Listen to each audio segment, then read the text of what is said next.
Yo. Top of the morning to the gambling gang, man. Welcome in. It's another episode of the Crispy Cap and Morning Show, aka Less Cash, man. I appreciate you guys for being here, especially the people who stayed up late last night and watched the end of that Golden State and Laker game. I feel like we got a lot to talk about. We'll try to get it all done in about 15 to 20 minutes. As I told you guys yesterday, I appreciate you guys for being here as always. So let's jump right into it, man. Let's jump right into it. So yesterday on the show, I gave out a couple. I gave out a prop yesterday that I like, and I gave out a total that I like. Those plays went 2-0. The over for the Boston Celtics game against the Philadelphia 76ers. I said 214, 215 and a half. I would play it up to 217. They absolutely crushed that number. I can't remember what the final score was, 126 to 117. So that's what 243. So yeah, they crushed the total. And then I really like Jaylen Brown, and he went bananas as well. Shout out to everyone who laddered. If you have the laddering scale where you could take players at their projected point total, and then 5 higher or 10 higher, whatever the case might be. All of those cash, both of those cash yesterday. So if you tell, shout out to you. I gave some plays earlier. Shout out to everybody who came through the Twitter Spaces last night for the Crispy Captain Show, the 5:15 Eastern Crispy Captain Show. I gave out a couple plays in there as well. That didn't do as well. I gave out Maxi, that cash. I gave out Philly plus 3.5. They did not cover. Like I said, losing by 9 points last night. And then I also gave out Joel Embiid, who finished on the hook, 26.5. Really liked the number. I thought it was super low. And I thought he would, be a little more dominant than he was. But shout out to Missoula. Shout out to the Boston Celtics for making them work. They don't give Joel Embiid anything easy. Anytime they play against him, he always got to earn it. So I think just kind of going back and looking at the game, I don't think Philly's in any kind of trouble or anything. James Harden looked like old James Harden. Slim James Harden came to play last night. But they got, and I kind of alluded to this a little bit yesterday. They got some things to kind of figure out. They got some gelling that they got to do over there as far as rotation. We didn't see a lot of Matisse Thybulle minutes last night. D'Anthony Milton wasn't the best version of himself. So guys gotta, like learn how to play together just a tad bit. That's all of the guys included. PJ Tucker. He looked good, but Tatum and Jaylen Brown just looked unguardable last night. I think both of them finished with 35 points. You can tell they're still hungry. They're a really good team. I didn't like the plus the points as much, but I went ahead and rocked with it, and that bit us in the butt. And then moving on, so overall, we finished 3-2 overall on all the plays combined, but on the show plays that I gave out yesterday, they were 2-0. I think it was plus 3-7 units. I think altogether, if you tailed all 5 plays, because we finished 3-2, even though Joel Embiid finished on the hook with 1. And then we also saw the Lakers last night go to Golden State, and they kept it close early. I think it was a 3-point game. Heading into the second quarter, and then Golden State kind of went on a run. I think they were up 7 or 9 at half. And then third quarter came, and they looked like the third quarter Warriors. And I kind of alluded to that yesterday on the show. I just don't think that the Lakers' lack of spacing and shooting is going to be beneficial at all, right? So for the way that they want to be able to score, AD and Bron won't be able to.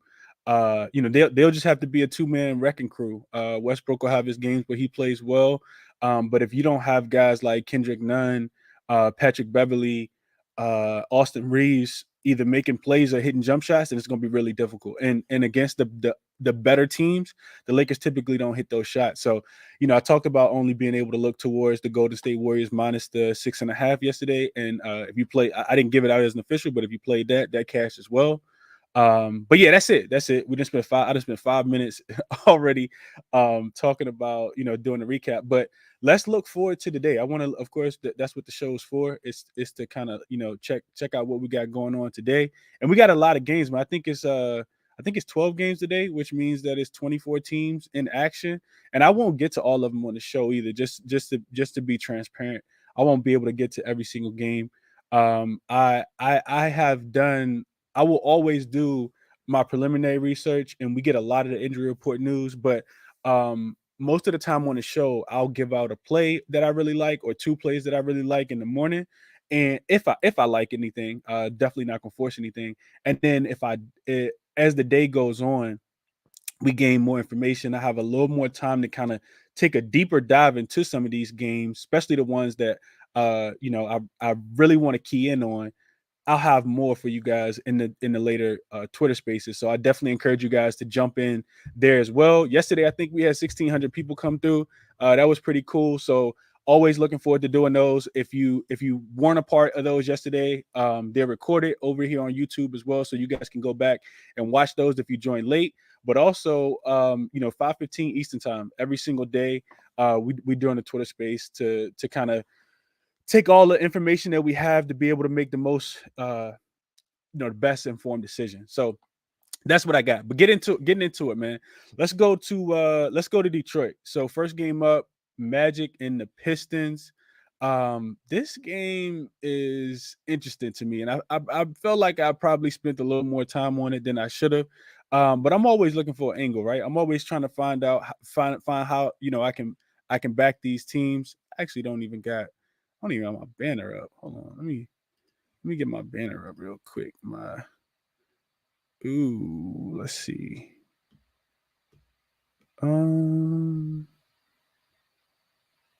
It's my overlay. Give me a second.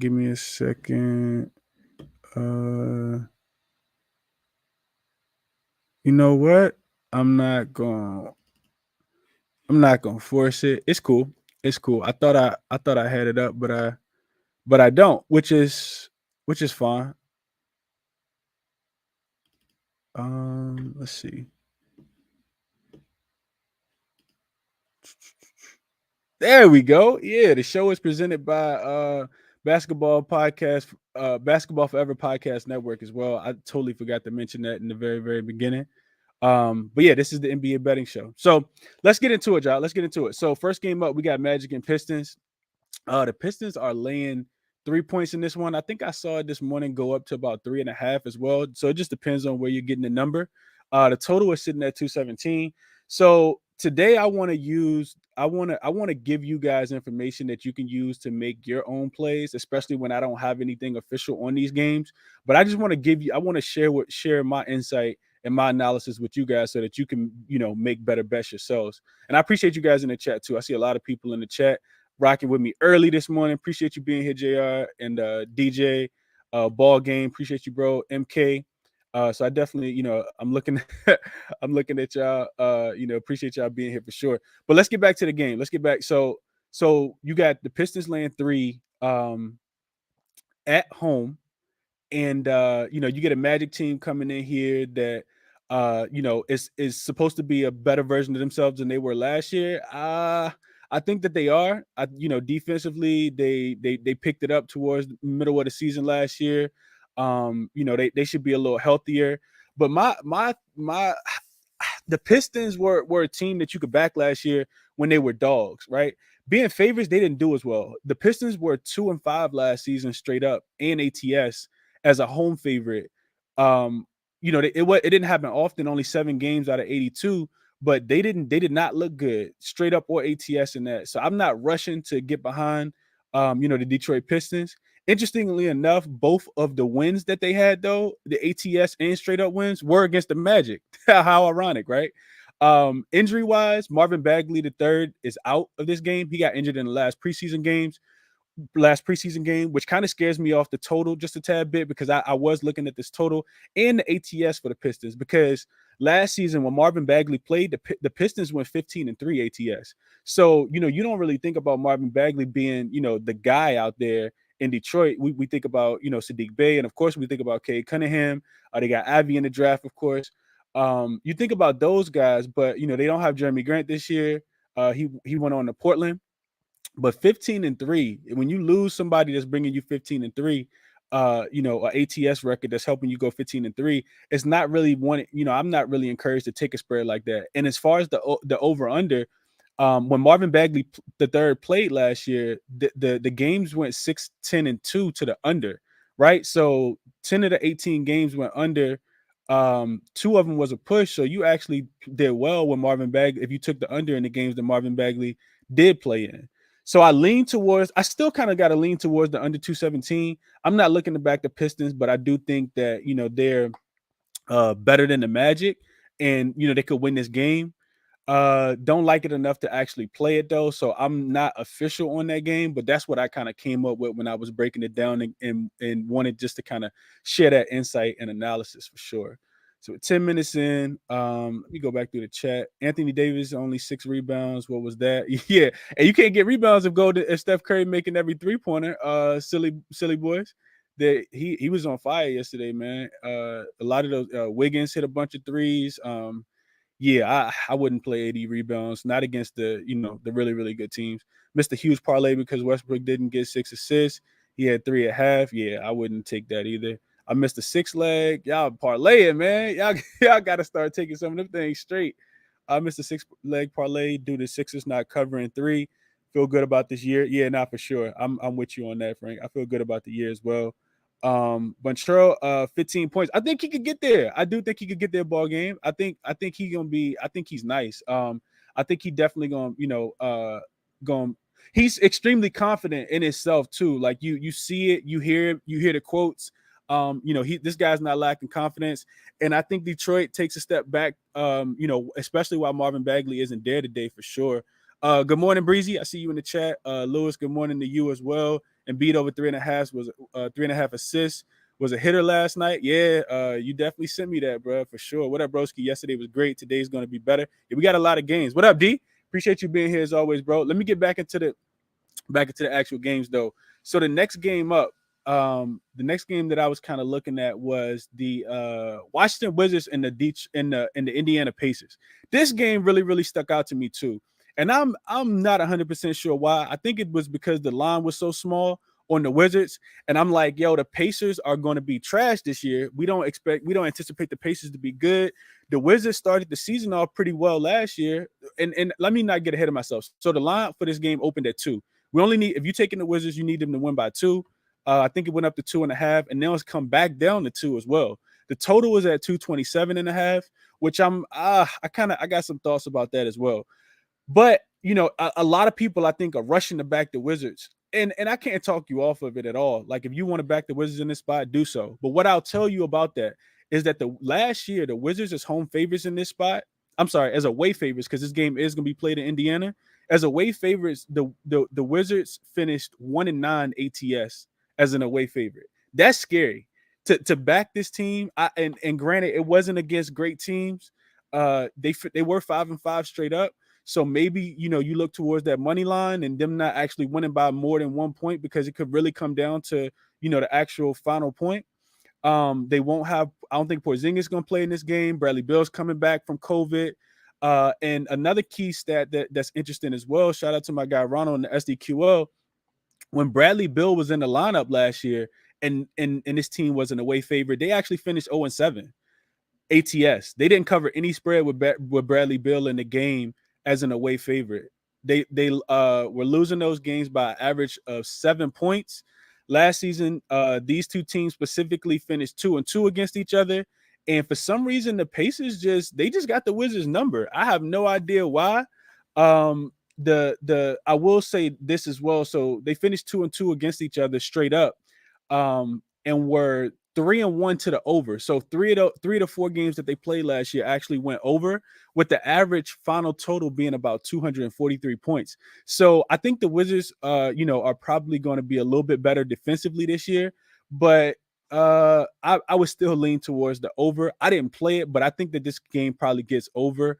The Pacers are not a team that I'm looking to back defensively. I think they just come out and try to light it up as much as they possibly can. So I'm not looking to back them defensively at all. I would look towards the over in this game, but I didn't play it.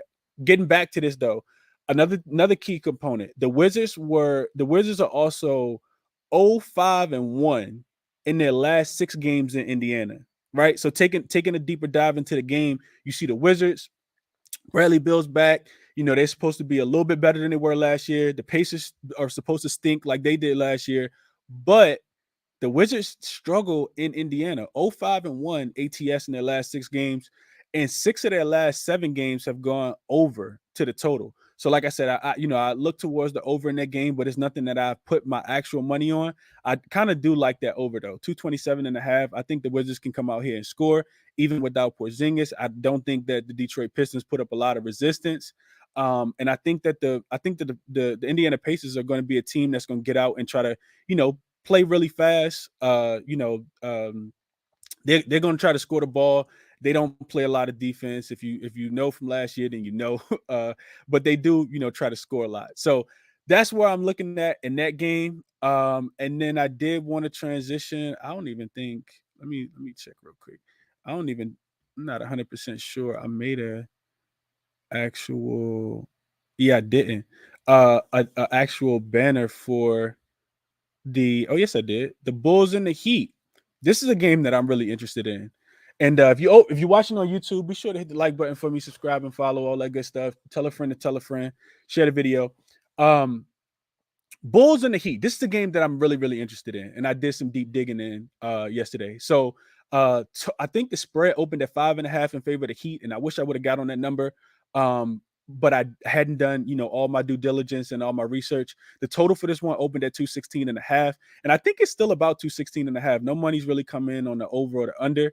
The Heat own the Bulls. I'm gonna just start with that, right? So they won the last 3 games by 18, 13, and 26. Right, that's the Heat beating the Bulls the last 3 times. Chicago has only won one of the last 10 meetings overall, right? And they only covered 3 out of the last 10. So that's a 70% hit rate if you just blindly been betting the Heat every single time that they play Chicago, whether it's in Chicago or it's in Miami. The Bulls won't have Lonzo to start the season, which we knew that, right? He's not healthy yet. Which means that they won't have a true point guard. And I think that this hurts them. I think this hurts them a lot, especially against a great defensive team like the Miami Heat. The Heat finished 6th in defense last year in the second half of the season. Throughout the first half of the season, we know that, they're going to play hard for Spoelstra. The defense and, hard work is kind of their identity. While Chicago finished 26th defensively. They cannot score the ball. They cannot really score the ball either towards the end of the season. Zach LaVine, of course, was hurt. We know he had surgery over the offseason, but I really think that they take a hit without Lonzo. A couple other things I wanted to mention about this game. So the Heat played the Bulls twice last year at home. They won by an average margin of 20 points. So going back to what I just said, one of those wins were by 13. The other one was by 26, right? They won by average margin of 20. Those lines opened at +2. So the Bulls were actually favored in one of those games, +2, and absolutely got demolished. And then they were the second game, the Heat were actually favored by 4.5, and they got the Heat actually smashed the Bulls by even more. I think that was the 26-point win. The Bulls also finished just 3-13 straight up and 6-10 ATS when they were away dogs without Lonzo last year. I think that's important because it kind of I kind of talked about what his impact is, on the game, right? So 3-13 straight up and 6-10 as an away dog without Lonzo last year. And then I was looking at the spread and I'm like, man, I really want to get on Miami in this game. 6.5. It's kind of in no man's land because you need them to win by 3 possessions, which I think that they can. But I'll pivot to this. So last season, the Heat didn't give up 105 points to their opponent in a home game until the 5th game, and they had played the Bucks already. They had played the Magic, which don't really count. But they only gave up 105 points 2 times in their first 8 opponents at home. So their first 2 opponents out of the first 8 games, only 2 of their first 8 opponents actually went over this 104.5, 105.5 mark. I like Chicago team total under. That's what I'm getting at. Team total under 105.5. That's the only play that I've locked in so far this morning. I really like Chicago. I like Miami, to come out here, play really good defensively. In the 4 meetings between these 2 teams last year, the Bulls only scored 105 points 1 time. and that was in the last game of the season back in April. They scored 109, but all the rest of those games they didn't even get to 100. So I like Miami to slow the pace down like they always do. They will be without Victor Oladipo and Omer Yurtseven, but other than that, everybody's gonna be there. The guys, Kyle Lowry will be there, which I don't know what he'll look like. But Gabe Vincent, Matt Strus, Jimmy Butler, they did lose PJ Tucker, but Bam Adebayo, I think the Chicago Bulls don't score 106 points today. So that's the one play I locked in. Chicago team total under 105.5. I don't think that they get to 106 points. I think Miami continues to feel the disrespect of them, just continuing to lose. A lot of because they lose in the playoffs, they often get overlooked. We know that the Eastern Conference got a lot better, and their projected win total dropped, I think, 7 or 8 games. And I know that they're looking for any bulletin board material that they can find, right? Jimmy Butler is often a star that gets overlooked and doesn't get the credit that he feels like he deserves. And a lot of the players on that team, feel the same way. Tyler Herro just got a big bag. These guys have they still got Martin. These guys have a lot to prove every single year because they always are the underdog and always underestimated. So give me the Chicago Bulls team total under 105.5. Is actually one of my favorite plays. And real quick, I know I'm running out of time because I'm trying to get this done at about 25 under 25 minutes. I wanted to talk just a tad bit about the Pelicans and the Nets game. I think this is going to be a really, really interesting game. So you see the spread kind of opened at I think it opened at 5 in favor of the Nets at home. If it wasn't 5, it was 4.5. Now it's come all the way down. Last night I looked at it, it was 3.5. I wake up this morning, it's 2.5. So clearly some money's coming in on the Pelicans. The total for this one opened at 230.5. And I actually like the under. I don't think that this game I don't think it's a high scoring game at all. The Pelicans finished last season 6-3 to the under. When they were an away dog with a total set at 227 or higher. The Nets finished just 4-10 to the over, which of course is 10-4 to the under as home favorites with a total of 227.5. And the Pelicans finished the second half of the season with the 9th best defensive rating. Zion is in. Seth Curry will not be in. Joe Harris won't play in this game. I think it's a statement game for Brooklyn, but I think that the Pelicans are a really underrated team. I'm just not willing to. I don't want to bet on this game because I need to see how they play first. But it wouldn't surprise me at all if Brooklyn won this game. I'm sorry, if the Pelicans won this game. If they come in and win this game, and that just wouldn't shock me at all. I think that Brooklyn's a really good team, but they still lack that interior defensive presence. And I talked about this in the team previews. They meaning the New Orleans Pelicans have a lot of length on that team. I think that they bother KD. I think they bother Kyrie. And I think that, maybe I'll get to under in this game, under 230.5, because I think that these teams I don't think that this is a 115 to, 117 to 113 type of game in my estimation. I think it's a much lower scoring game. The pace doesn't get pushed at all. So those are my looks. And like I said, only official play, Chicago Bulls, team total under 105.5 against Miami tonight. A lot of people in the chat, man. I appreciate you guys coming through and dropping plays, dropping insight, especially, this early in the morning with me, man. I don't have time to get to all the comments, but we're going to do it again this evening, man. 5:15 Eastern time. Like I said, the show is presented by Basketball Forever Podcast Network. Check them out on all your social media platforms as well. None of this is, financial advice. These are just my looks and, my leans, and I'm sharing information with you guys. If you're in the YouTube comments, if you're over on YouTube, make sure to hit the like and subscribe button. Until we meet again, best of luck on all your bets tonight, 5:15 Eastern time, the NBA Crispy Captain Show, live on Twitter and YouTube. Until then, best of luck on your bets, man. I'll talk to you guys later.